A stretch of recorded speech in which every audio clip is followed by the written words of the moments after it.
ఆదికాండము 30వ అధ్యాయం. రాహేలు తాను యాకోబునకు పిల్లలు కనకపోవట చూచి తన అక్కయందు అసూయపడి యాకోబుతో, నాకు గర్భఫలము నిమ్ము, లేని యెడల నేను చచ్చెదనెను. యాకోబు కోపము రాహేలు మీద రగులు కొనగా అతడు, నేను నీకు గర్భఫలమును ఇయ్యకపోయినా దేవునికి ప్రతిగా నున్నానా అనెను. అందుకామె, నా దాసి అయిన బిల్హా ఉన్నది కదా, ఆమెతో పొమ్ము, ఆమె నా కొరకు పిల్లలను కనును, అలాగున ఆమె వలన నాకు పిల్లలు కలుగుదురని చెప్పి తన దాసి అయిన బిల్హాను అతనికి భార్యగా ఇచ్చెను. యాకోబు ఆమెతో పోగా బిల్హా గర్భవతి అయి యాకోబునకు కుమారుని కనెను. అప్పుడు రాహేలు, దేవుడు నాకు తీర్పు తీర్చెను, ఆయన నా మొర విని నాకు కుమారుని దయచేసిననుకొని అతనికి దాను అని పేరు పెట్టెను. రాహేలు దాసి అయిన బిల్హా తిరిగి గర్భవతి అయి యాకోబుకు రెండవ కుమారుని కనెను. అప్పుడు రాహేలు, దేవుని కృప విషయమై నా అక్కతో పోరాడి గెలిచితుననుకొని అతనికి నఫ్తాలి అని పేరు పెట్టెను.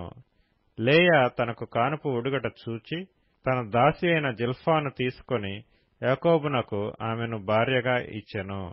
లేయా దాసి అయిన జిల్ఫా యాకోబునకు కుమారుని కనగా లేయా, ఇది అదృష్టమే గదా అనుకొని అతనికి గాదు అని పేరు పెట్టెను.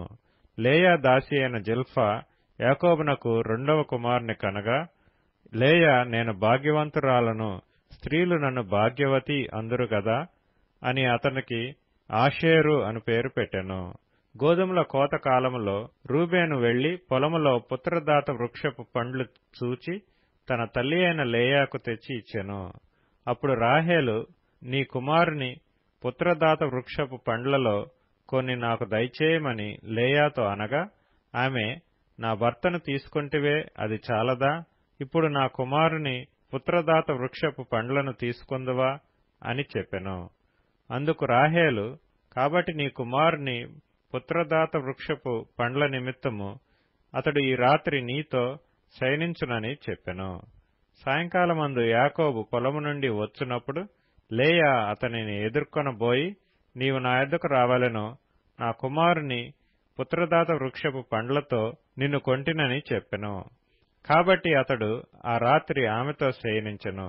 దేవుడు లేయా మనవి వినెను గనుక ఆమె గర్భవతి అయి యాకోబునకు 5వ కుమారుని కనెను.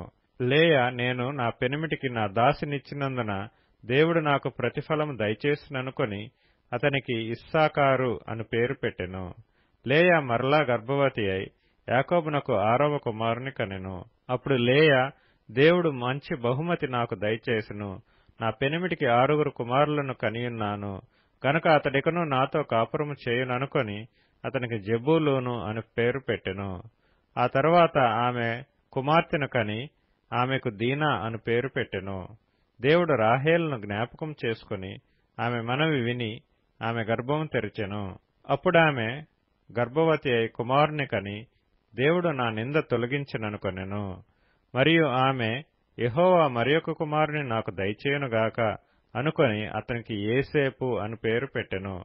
రాహేలు ఏసేపును కనిన తరువాత యాకోబు లాబానుతో, నన్ను పంపివేయుము, నా చోటికిని నా దేశమునకును వెళ్ళెదను, నా భార్యలను నా పిల్లలను నాకు అప్పగించుము, అప్పుడు నేను వెళ్ళెదను, వారి కోసము నీకు కొలువు చేసితిని, నేను నీకు కొలువు చేసిన విధమును నీవెరుగుదువు గదా అని చెప్పెను.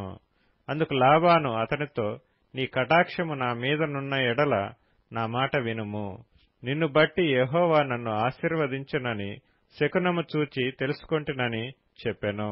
మరియు అతడు, నీ జీతమెంతయని నాతో స్పష్టముగా చెప్పుము, అది ఇచ్చెదనెను. అందుకు యాకోబు అతని చూచి, నేను నీకెట్లు కొలువు చేస్తునో నీ మందలు నా యొద్ద ఎట్లుండెనో అది నీకు తెలియను. నేను రాకమునుపు నీకుండినది కొంచెమే, అయితే అది బహుగా అభివృద్ధి పొందెను.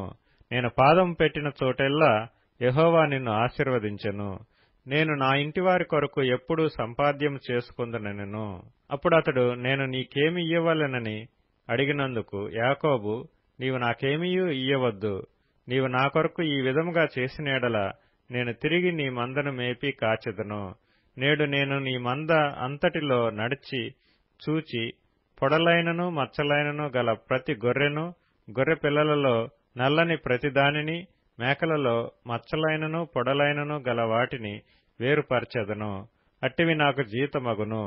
ఇక మీదట నాకు రావలసిన జీతమును గూర్చి నీవు చూడవచ్చినప్పుడు నా న్యాయ ప్రవర్తనయే నాకు సాక్ష్యమగును. మేకలలో పొడలైనను మచ్చలైనను లేనివన్నీయు, గొర్రెపిల్లలలో నలుపు లేనివన్నీయు నా యొద్దనున్న ఎడల నేను దొంగిలించితినని చెప్పవచ్చునెను. అందుకు లాబాను, మంచిది, నీ మాట చొప్పుననే కానిమ్మనెను. ఆ దినమున లాబాను చారయైనను మచ్చయైనను గల మేకపోతులను, పొడలైనను మచ్చలైనను గల పెంటి మేకలన్నిటినీ, కొంచెము తెలుపు గల ప్రతి దానిని, గొర్రెపిల్లలలో నల్లవాటినన్నిటినీ వేరుచేసి తన కుమారుల చేతికి అప్పగించి తనకును యాకోబునకును మధ్య 3 దినముల ప్రయాణమంత దూరం పెట్టెను. లాబాను యొక్క మిగిలిన మందను యాకోబు మేపుచుండెను. యాకోబు చినారు జంగిసాలు అను చెట్ల చువ్వలను తీసుకొని ఆ చువ్వలలో తెల్లచారలు కనబడినట్లు అక్కడక్కడ వాటికి తొక్కలు ఒలిచి, మందలు నీళ్లు త్రాగ వచ్చినప్పుడు అవి చూలు కట్టుటకు అతడు తాను ఒలిచిన చువ్వలను మందలు త్రాగుటకు వచ్చు కాలవలలోను నీళ్ల గాళ్లలోనూ వాటి ఎదుట పెట్టగా, మందలు ఆ చువ్వల ఎదుట చూలు కట్టి చారలైనను పొడలైనను మచ్చలైనను గల పిల్లలను ఈనెను. యాకోబు ఈ గొర్రె పిల్లలను వేరుచేసి చారలు గల వాటి తట్టును, లాబాను మందలలో నల్లని వాటి తట్టును, మందల ముఖములు త్రిప్పి తన మందలను లాబాను మందలతో నుంచక వాటిని వేరుగా నుంచెను. మందలో బలమైనవి చూలు కట్టినప్పుడెల్లను అవి ఆ చువ్వల ఎదుట చూలు కట్టునట్లు యాకోబు మంద కన్నుల ఎదుట కాలవలలో ఆ చువ్వలు పెట్టెను. మంద బలహీనమైనప్పుడు పెట్టలేదు. అట్లు బలహీనమైనవి లాబానుకును బలమైనవి యాకోబునకును వచ్చెను.